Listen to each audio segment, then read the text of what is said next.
ಸಭಾಧ್ಯಕ್ಷರೇ, ಚುಕ್ಕಿ ಗುರುತಿನ ಪ್ರಶ್ನೆ ಸಂಖ್ಯೆ 124 ಕಂದಾಯ ಸಚಿವರನ್ನು ನಾನು ಕೇಳಲಿಕ್ಕೆ ಬಯಸ್ತೇನೆ. ಮಾನ್ಯ ಅಧ್ಯಕ್ಷರೇ, ಗೌರವಾನ್ವಿತರಿಗೆ ಉತ್ತರ ಒದಗಿಸಿಕೊಟ್ಟಿದ್ದೇವೆ. ಮಾನ್ಯ ಸಚಿವರೇ, 94C ಮತ್ತು 94CCಯಲ್ಲಿ ಈಗಾಗಲೇ 2015ರ ಸಂದರ್ಭದಲ್ಲಿ ಅರ್ಜಿ ಸಲ್ಲಿಸಲಿಕ್ಕೆ ಅಂತಿಮ ಗಡುವು ನೀಡಿದ್ದೀರಿ. ಆ ಸಂದರ್ಭದಲ್ಲಿ ಭಾಳಷ್ಟು ಅರ್ಹ ಫಲಾನುಭವಿಗಳು ಮಾಹಿತಿ ಅನುಭವದ ಕೊರತೆಯಿಂದ ಅರ್ಜಿ ಸಲ್ಲಿಕೆ ಮಾಡಲಿಕ್ಕೆ ಆಗಲಿಲ್ಲ. ಆದರೂ ಕೂಡ ಇವತ್ತು ಅವರು ಗುಡಿಸಲಿನಲ್ಲಿ ವಾಸವಾಗಿದ್ದಾರೆ. ಆ ಸಂದರ್ಭದಲ್ಲಿ 2015ರ ಗಡುವನ್ನು 2019 ತನಕ ಅದನ್ನು ವಿಸ್ತರಿಸಿ ಅವರಿಗೆ ಅನುಕೂಲತೆ ಮಾಡಿಕೊಡಬೇಕಾಗಿ ತಮ್ಮಲ್ಲಿ ನಾನು ವಿನಂತಿಸಿಕೊಳ್ತಿದ್ದೇನೆ. ಮಾನ್ಯ ಅಧ್ಯಕ್ಷರೇ, ಇದು ಮಾನ್ಯ ಶಾಸಕರ ಮಾಹಿತಿಗೆ ಕೂತ್ಕೊಳ್ಳಿ, ದಯವಿಟ್ಟು ಕೂತ್ಕೊಳ್ಳಿ. 2016ರಲ್ಲಿ ನಾವು ಅರ್ಜಿ ಹಾಕಲಿಕ್ಕೆ ಮೊದಲನೇ ಅವಕಾಶ ಮಾಡಿಕೊಟ್ಟಿದ್ದು. 2016 ಆದಮೇಲೆ ಒಂದು ವಿಸ್ತರಣೆ 2018ರಲ್ಲಿ ಮಾಡಿದ್ದೇವೆ, 19ರಲ್ಲಿ ಮತ್ತೊಂದು ವಿಸ್ತರಣೆ ಮಾಡಿದ್ದೇವೆ, ಬಹುಶಃ 2021ರಲ್ಲಿ ಮತ್ತೊಂದು ವಿಸ್ತರಣೆ ಮಾಡಿದ್ದೇವೆ. ಕೊನೆಗೆ 2022 ಮಾರ್ಚ್ 31ರವರೆಗೆ 31 ಮಾರ್ಚ್ 2022 ಅಲ್ಲಿವರೆಗೆ ಬಹುಶಃ 4 ಅಥವಾ 5 ಎಕ್ಸ್ಟೆನ್ಷನ್ ಕೊಟ್ಟಿದ್ದೇವೆ. ಅರ್ಜಿ ಹಾಕಲಿಕ್ಕೆ 4ರಿಂದ 5 ಎಕ್ಸ್ಟೆನ್ಷನ್ ಕೊಟ್ಟಿದ್ದೇವೆ. ಸೊ ನನಗೂ ಅನೇಕ ಶಾಸಕ ಸ್ನೇಹಿತರು ಇದನ್ನು ಎಲ್ಲ ಪಕ್ಷದವರು ಮನವಿ ಮಾಡಿದ್ದಾರೆ. ನಾನು ಅವರೆಲ್ಲರಿಗೂ ಕೇಳಿದ್ದು, 4-5 ಎಕ್ಸ್ಟೆನ್ಷನ್ ಕೊಟ್ಟು ಕಾಲಕ್ಕೆ ಇದೇ ಆರ್ಗ್ಯುಮೆಂಟ್ ಮೇಲೆ ಕೆಲವ್ರಿಗೆ ಮಾಹಿತಿ ಇರಲಿಲ್ಲ ಹಾಗೆ ಹೀಗೆ ಅಂತ 5 ಎಕ್ಸ್ಟೆನ್ಷನ್ ಕೊಟ್ಟು ಯಾರ್ಯಾರು ಅರ್ಹರಿದ್ದಾರೆ ಅಥವಾ ಯಾರ್ಯಾರು ಆಸಕ್ತಿ ಇತ್ತು ಅವ್ರು ಹಾಕಿದ್ದಾರೆ. ಬರ್ತೇನೆ, ನಿಮ್ಮದು ಇನ್ನೊಂದು ಪಾಯಿಂಟ್ ಇದೆ, ಅದಕ್ಕೂ ಬರ್ತೇನೆ. ಎರಡನೇದು ಅಧ್ಯಕ್ಷರೇ, ಇದರಲ್ಲಿ ನೀವು ಎಲಿಜಿಬಲ್ ಇನ್ಎಲಿಜಿಬಲ್ ನೋಡಿದರೆ ಅರ್ಜಿದಾರರಲ್ಲಿ ವಿಲೆ ಆಗಿರೋದನ್ನು ನೀವು ನೋಡಿದರೆ 94C ಒಟ್ಟು ಬಂದಿದ್ದು 6,26,058 ಅರ್ಜಿ. ಇದರಲ್ಲಿ ಮಂಜೂರಾಗಿರೋದು 1,63,000 ಮಾತ್ರ. ತಿರಸ್ಕೃತ ಆಗಿರೋದು ಅಂದರೆ ಅನರ್ಹ ಅಂತ 4,12,056 ಅರ್ಜಿ ಅನರ್ಹವಾಗಿದೆ, ಇನ್ಎಲಿಜಿಬಲ್ ಫಾರ್ ವೇರಿಯಸ್ ರೀಸನ್ಸ್. ಕಾರಣಗಳು ನಾನು ಹೇಳಲಿಕ್ಕೆ ಹೋಗೋದಿಲ್ಲ, ಇನ್ನೊಂದು ಬಾರಿ ಬೇಕಾದರೆ ಕಾರಣ ಹೇಳ್ತೇನೆ.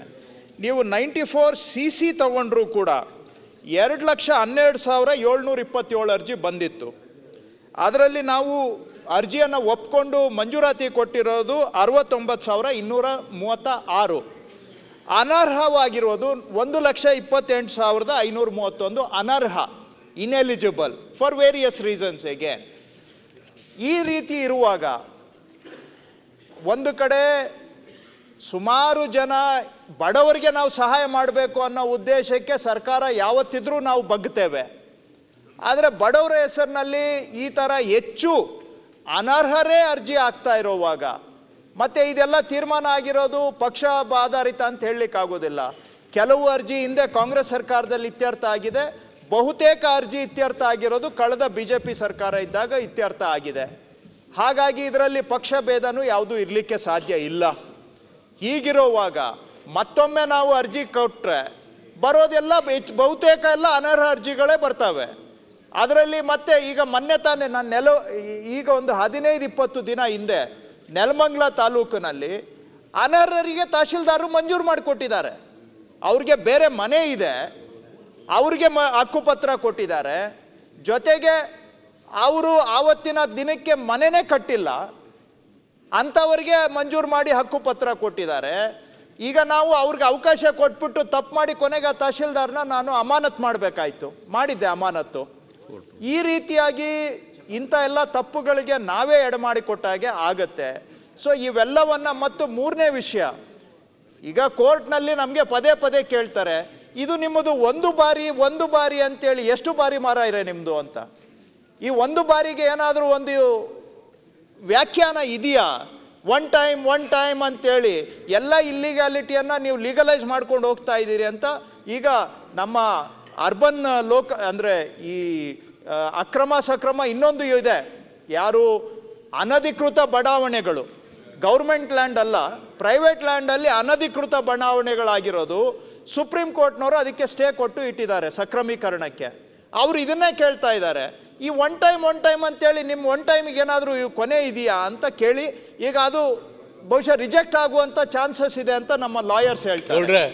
ನೀವು ಹೇಳೋದು ಲಾಸ್ಟ್ ದಯವಿಟ್ಟು ಸರ್, ಲಾಸ್ಟ್ ಪಾಯಿಂಟ್ ದಯವಿಟ್ಟು, ಆಮೇಲೆ ತಾವೇನು ಬೇಕಾದರೂ ಹೇಳಿ, ಚರ್ಚೆ ಮಾಡೋಣ. ಇಷ್ಟೆಲ್ಲ ಹೇಳಿ ನಾನು ಅವರ ಮೂಲ ಪ್ರಶ್ನೆಗೆ ಇನ್ನೂ ಉತ್ತರ ಕೊಟ್ಟಿಲ್ಲ. ಅವರೇನು ಹೇಳ್ತಾರೆ, ಎಲಿಜಿಬಿಲಿಟಿ ಡೇಟು 2015ಕ್ಕೆ ಮೊದಲು ಅವರು ಮನೆ ಕಟ್ಕೊಂಡಿರಬೇಕು ಅಂತಿತ್ತು, ಅದನ್ನು 2019ಕ್ಕೆ ಮಾಡಿ ಅನ್ನೋದು ಆ್ಯಕ್ಚುಲಿ ಅವರ ಪ್ರಶ್ನೆ. ಅರ್ಜಿಗೆ ಎಲಿಜಿಬಿಲಿಟಿ ಡೇಟ್ ಹೊಸ ಎಕ್ಸ್ಟೆನ್ಷನ್ ಕೊಡಬೇಕು, ಪ್ಲಸ್ ಕಟ್ ಆಫ್ ಏನು ನೀವು ಆ್ಯಕ್ಟಲ್ಲಿ 2015ಕ್ಕೆ ಮೊದಲು ವಾಸ ಇರಬೇಕು ಅಂತಿದ್ದೀರಿ, ಅದನ್ನು 2019ಕ್ಕೆ ಮೊದಲು ಅಂತ ಮಾಡಿ ಅಂತ. ಅಲ್ಲಿ ಉದ್ದೇಶ ಏನು?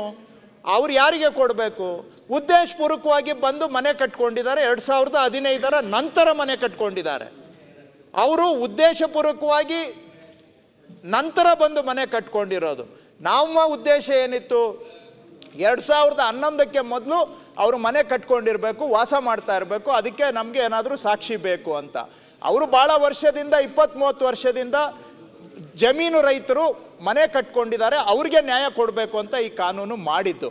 ಹಾಗಾಗಿ ಇದರಲ್ಲಿ ಆಲ್ರೆಡಿ ಬಂದಂಥ ಅರ್ಜಿಗಳು ಬಹುತೇಕ ವಿಲೆ ಆಗಿದ್ದಾವೆ. ಒಂದು 50,000 ಅರ್ಜಿ ಇನ್ನೂ ಬಾಕಿ ಇದೆ. 50,000 ಅರ್ಜಿಯನ್ನು ವಿಲೆ ಮಾಡೋದ್ರ ಕಡೆಗೆ ಈಗ ನಾವು ಗಮನ ಕೊಡ್ತಾ ಇದ್ದೇವೆ. ಈಗ ಹೊಸದು ಅಂತ ಹೇಳಿದ್ರೆ ಮತ್ತೆ ಏನೆಲ್ಲ ಇದರಲ್ಲಿ ಬರುತ್ತೆ ನಮಗೆ ಗೊತ್ತಿಲ್ಲ. ಸೊ ಇಷ್ಟು ಮಾಹಿತಿಯನ್ನು ಮಾನ್ಯ ಸದಸ್ಯರಿಗೆ ಸದನಕ್ಕೆ ಇನ್ಎಲಿಜಿಬಲ್ ಇದ್ದಂಥವ್ರಿಗೆ ನೀವು ತಿರಸ್ಕಾರ ಮಾಡೋದ್ರಲ್ಲಿ ನಮ್ದು ಯಾವುದೂ ತೊಂದರೆ ಇಲ್ಲ. ಏನಾಗಿದೆ ನಮ್ಮ ಮಲೆನಾಡಿನಲ್ಲಿ ಸರ್, 1 ತಲೆಮಾರು 2 ತಲೆಮಾರದಿಂದ ಒಂದು ಕಡೆ ಇದ್ದಾರೆ.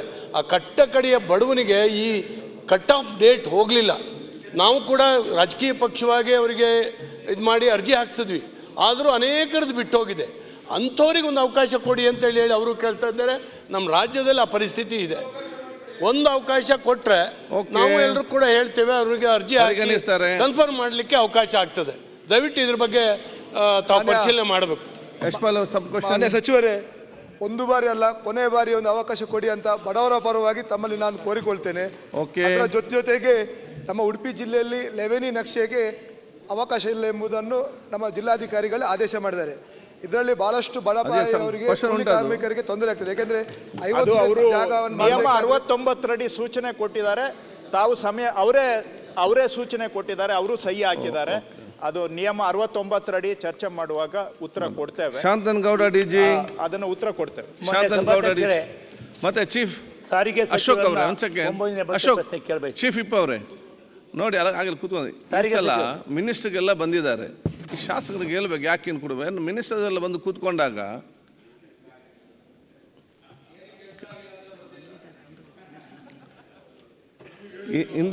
ಹಿಂದಿನ ಅನುಭವದ ನನ್ನ ಬೆನ್ನು ಕೂಡ ಹೋಗಲಿಲ್ಲ ಅವರಿಗೆ. ನ್ಯೂಸ್ ಫಸ್ಟ್ ನಿರ್ಭೀತಿಯಿಂದ ನಿಮ್ಮ ಪರವಾಗಿ.